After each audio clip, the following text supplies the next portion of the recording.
I might have to share those. Oh, you're fine. No, it was sprayed. Yeah, this is all sprayed. I'm guessing probably. So one of everything. Yeah. Okay. And I just put them in a bit. Does it matter the size? No, but smaller might be a little bit better. And I'll pass around some stamps too. Actually, yeah. Okay. So I was able to cut it out and that just went over. Sorry. Oh, you're fine. Let's see. Stamp for you. Thanks.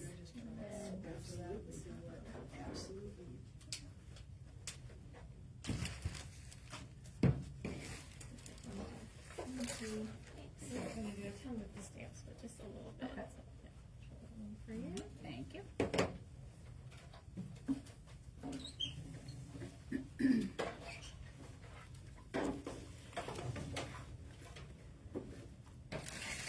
Okay. And the camera is just facing down today. All right, so we're ready to do our studio session. And today I'm going to talk about distress inks and distress oxides. And I'm just going to talk in real general terms. There are so many different products out there, and I'll kind of show some of the ones that we sell here in the store. So, of course, the distress ink pad and the oxide pad, like full-size ink pad. They make minis in the ink and some of the oxides, not all the oxides yet. They make, I think this is a refill. Yeah, it should be, with an eyedropper applicator. Refill for the ink. A refill for the oxide. An oxide spray. And a distress spritz spray. And then there's also embossing powder.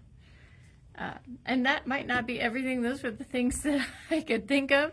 And eventually we'll get to studio sessions where we talk about all those. But today we're just going to focus on these two, the most basic, the ink and the oxide in the full size. And what you can do with those. And the first thing I want to talk about is that, typically you think of ink, and I'll use this one, that you use it to stamp images. With distress ink, it doesn't work very well. And you can see a little bit in my ones that I did here. The words in particular, they come out kind of blurry. And that's okay. They're not meant for real clear sentiment stamping. The oxides are a little bit better, but they're still not the ones that you want to use. We have different inks that are much better for sentiment stamping because you want those words to be super clear. This is more for creating effects on backgrounds. And I've discovered recently too, when used in combination with gesso, I never say it correctly, I don't know. Maybe it can be said either way. And I have just a little bottle here, it comes in big jars too, that what you can do with the inks and oxides is even more exciting, more fun backgrounns. And I don't know if you guys in the room can see very well, but I'll also show them. So I used the clear gesso and put some on just a piece of cardstock, and then used some of the distress ink in different ways, and I'll go through all those ways. And so this is what it looked like on the one where it was with gesso, very same ink pad and no gesso, just cardstock, just plain cardstock. It's pretty thick cardstock, but it's just cardstock. So one of the things that I noticed the most is the gesso allows the ink to move a little bit more, and so for blending in particular and stuff, you'll want movement. And so whether you're using the ink or the oxide, if you want some movement, if you want better blending, it's good to do a gesso base. But you can see these images, they aren't particularly crisp, but that's okay. That's not the look we're going for. And then with the blending, I'll show you what I did there. I did some blending, and then I brought in a baby wipe to kind of pull away. And you can see in the corner here, I didn't get gesso everywhere. And so it does actually change the color. It's darker when it's just on plain cardstock, and it's a little bit lighter when you use the gesso. And then the oxides, there's not as much of a difference. I'll show that one there. This one's on the gesso, and this one is not. And I'll put them side by side for you in the room here. Yeah, so in general, that's one of the main points I want to make, is that distress ink will sink in to the paper, particularly just like plain old cardstock. It's designed to sink in. It's a dye ink, and oxide will sit on top a little bit better. And so there's more you can do when you start to combine it with, say, water, whether it's going to sink in or whether it's going to stay on top, and also with other colors too. So one of the things we can do, so I already have a gesso and a plain cardstock, and I was going to show you how to put gesso on your cardstock, and we'll pass the gesso around. So that I'll show you how I did some of these different techniques and some other things we can do. So actually, 2 sheets so you guys can have a plain and a gesso one also. Oh, you have 2? I have 2. Okay. All right. Thanks. And Chris, do you want it? Sure. Okay. There you go. Okay. So, I have this Gina Wakely one. Oops. Here, we'll go the other side. And I just squirt a little bit on the half.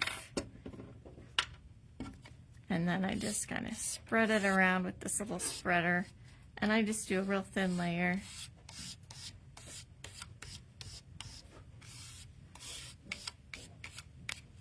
And so we can pass this around. Yeah. And then I'm going to use the heat tool, but I'm going to use the low setting just to hurry it along. Just, if you had time to let it dry at home, you could just let it air dry too. We're just going to hurry this along a little bit.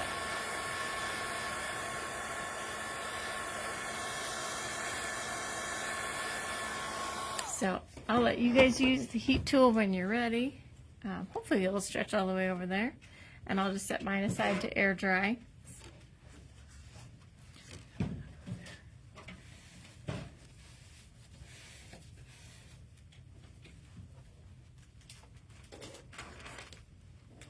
Let's see. Oh, more right there.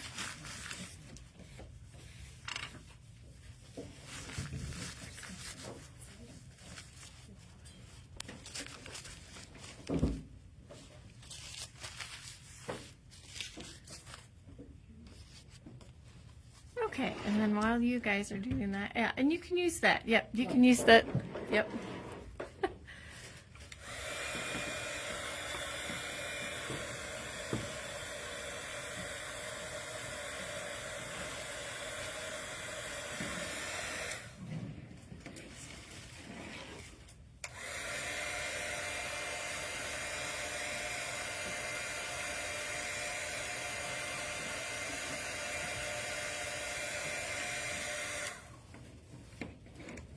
And then I think we'll just speed that along, but then we'll start on the cardstock one. That way we can let them air dry a little bit to finish. Does this go back here? Oh, we can just keep it here. So just 3 of us? Yep. There's someone else. All right. Oops.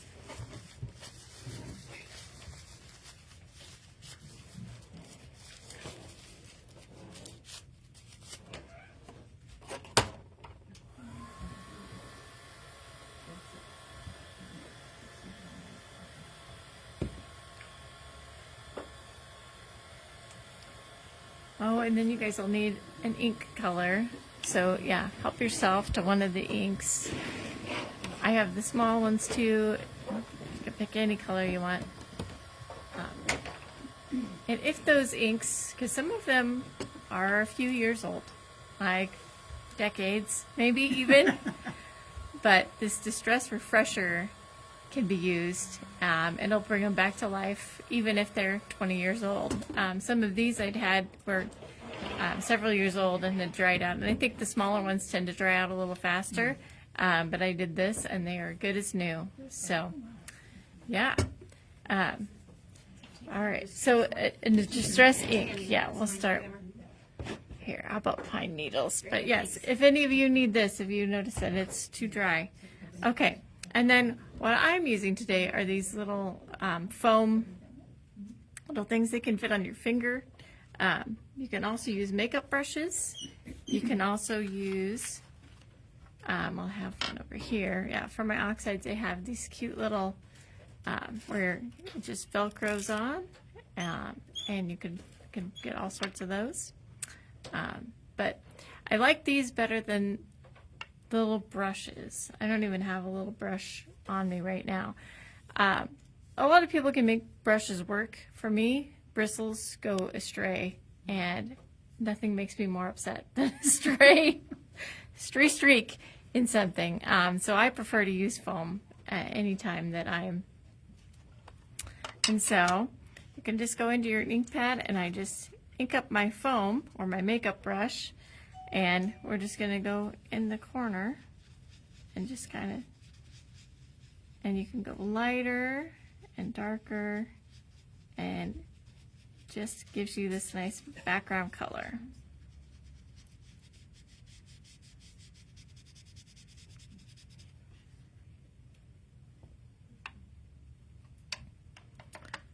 So then, if you have a baby wipe, did you guys get some baby wipes?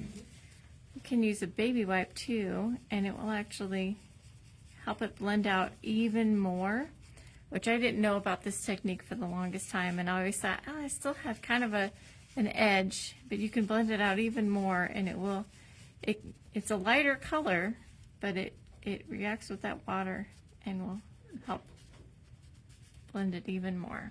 Now, are you on the regular cardstock or the? I'm on the regular cardstock with this one, yeah. Another thing you can do is spray it with water, and it will react to the water, and you can kind of, I don't know if you guys can see real well there, but yeah, it gives a different look too than when you, and it pulls out some of the color a little bit. Now, it'll be more pronounced when we do it with the oxide because the ink is sitting on top more.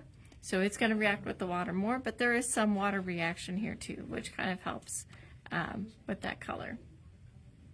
Let's see, what else did I do on the corner? I did the baby wipe, do the spray. We can also do the stamp. And so, again, too, you want more of like a stamp that's a background color, or a background stamp, or something that's just a big image. You don't want detailed stamps. But a stamp like this, I think this is intended to be a flower or something. So it can stamp on there, and it gives a certain look. And I actually think that one turned out pretty good. But like I said, you don't want to do words or anything like that. And then what I did with the other one is I still did the inking. And then I took the water bottle, and I'm going to move things away here, but I want to show it on the video. And I spritz that, and then put it down. Because then it gives, and then we can let it air dry, or we can heat it a little bit. Not too much heat, but just a little gentle. And we can even move that color around a little bit.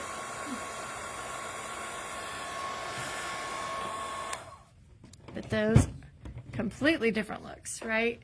So we've got the stamp, and then we've got like a wet stamp.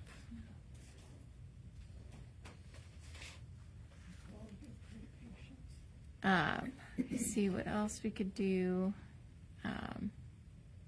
Oh, a lot of times I've used these for edges too, and they do great color along the edges. But that's just basically the basic distress ink on cardstock. You can still do tons of neat things. Oh, you can also do a brayer. So you would ink up a brayer, and then you can lay on color with the brayer. You could also come in with that baby wipe to try to blend that brayer look a little bit more. But it would be for card backgrounds. That would be really neat. Yeah. So those are the basics of the distress ink. Does anybody have any questions? So sometimes I see people that will use alcohol to get a reaction. Is that more with the oxide, or is that, or have you tried that? I haven't tried alcohol with these. Okay. I have done alcohol with the alcohol inks that Tim Holtz makes. Okay. But I haven't tried alcohol with these. I'd need to do more research before I start doing the chemistry lab here. Okay. So yeah, we sprayed with water. Okay. So are you guys wanting to do the one with the gesso now? So we'll go back to distress ink again. And we'll kind of do that same thing. We'll go in the corner, pull it out.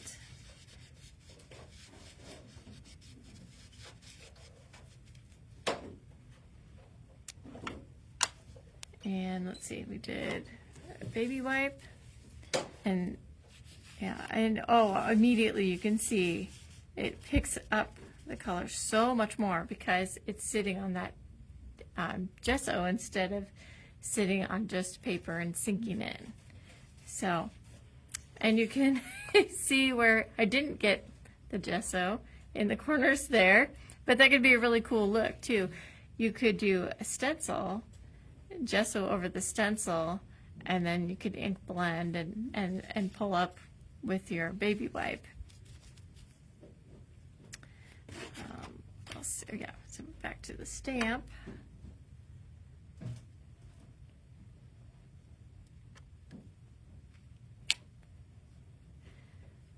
And this is the look that it gave. Yeah. And then do another one where we then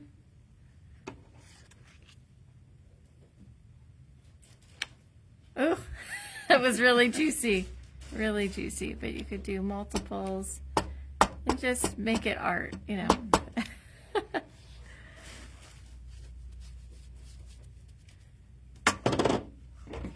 then try that a little bit.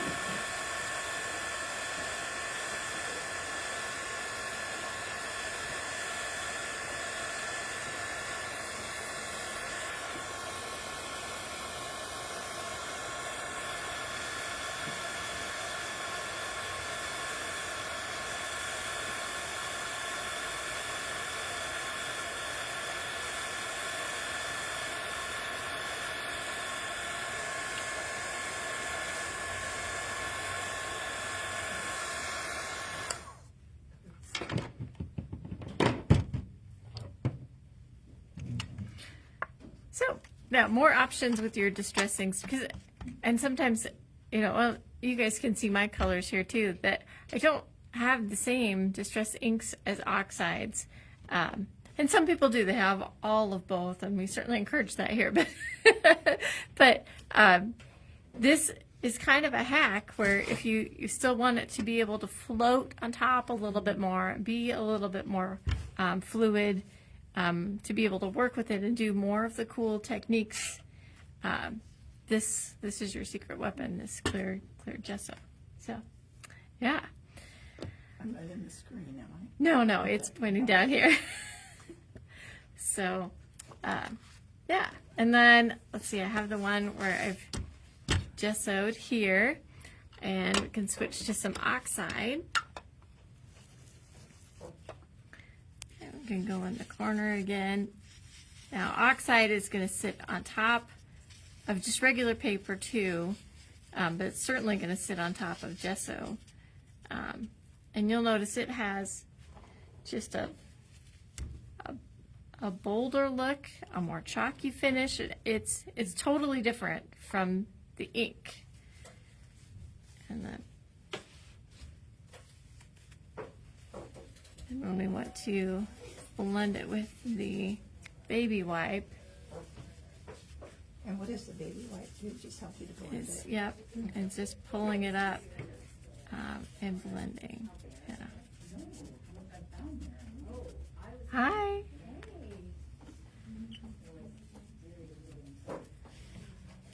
So, and then if you do the stamp, let's see.